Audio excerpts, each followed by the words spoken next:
Hello गाईस, तर तुमच्यासाठी आज मी पुन्हा एकदा एक नवीन रेसिपी घेऊन आलेली आहे, जी की मला एवढी काय खास येत नाही, पण तुमच्यासाठी मी आज ट्राय करणार आहे. तर तुम्ही विचार करा असेल एवढे नारळ कुठून आले. तर पप्पा गेले ते गावी आणि देवाला दसऱ्याला गेले होते, तर दसऱ्यासाठी नारळ लागतात.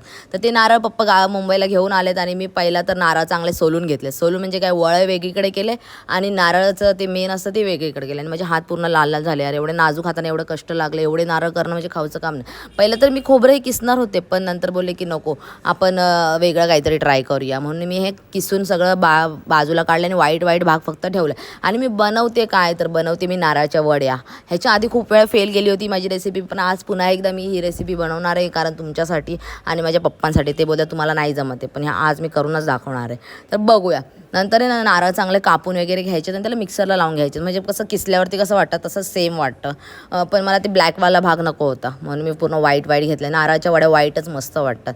नंतर किसून झाल्यानंतर मग ही इलायची पण आपण टाकायची त्याच्यामध्ये, कुटून टाकायचे प्रॉपर. आणि तूप घेतलं आहे, तुपामध्ये नंतर मग मी प्रॉपर मेजरमेंटने मी 2 वाट्या इथे टाकते नारळाचं किसलेलं ते.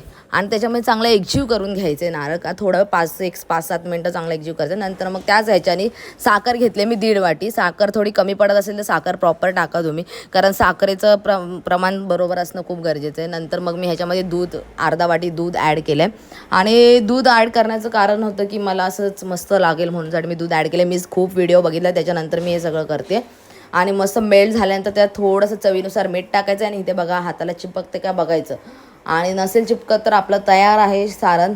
आणि सारण काय बोलते यार मी, जाऊ द्या. नंतर इलायची टाकले, वरून टाकले, कारण त्याच्याने फ्लेवर छान येतो. मस्तपैकी सेट झाले. याला चांगलं पूर्ण घट्ट होईपर्यंत शिजवायचं आहे आपल्याला. नंतर मी गार्निशिंग प्लेटिंगसाठी मी काय करते बघा, इथं प्लेटमध्ये तूप टाकलं आहे आणि त्याच्यावरती मी बदाम टाकले आणि काय रोज प्लेट्स काहीतरी बोलतात ते टाकले आणि प्रॉपर सेट करून घ्यायचं आहे. आणि त्याच्यानंतर वरून पण परत मी गार्निशिंग केलं.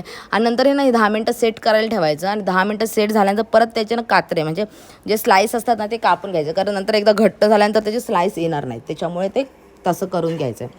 आणि खरं तर ही रेसिपी माझी फेल गेली होती. इथे मी ठेवलं होतं खूप वेळ, पण ते होतच नव्हतं. परत मी ते सगळं सारण कढईमध्ये घेतलं आणि त्यात साखर टाकली आणि प्रॉपर एकजीव केला. मग ते झाल्यानंतर सेट, आणि सेट झाल्यानंतर खूप मस्त दिसतंय आणि पूर्ण सुकलं पण आहे, ते प्रॉपर झालं आहे. आणि स्लाईस पण किती मस्त पडले. आता आपण टेस्ट करूया हे कसे लागतात. ह्याच्या आधी मी टेस्ट केले ऑलरेडी, पण तुमच्यासाठी मी परत तुमच्यासोबत टेस्ट करते. आणि तुम्ही रेसिपी नक्की ट्राय करा, मला सांगा तुमची परफेक्ट झाली आहे का. आणि खूप मस्त दिसत पण होते यार, खूप मस्त लागत होती. तोंडात गेल्या गेल्या असं वाटत होतं यार, काय खाल्लं आहे मी, वा, अमृत खाल्ल्यासारखं वाटलं होतं.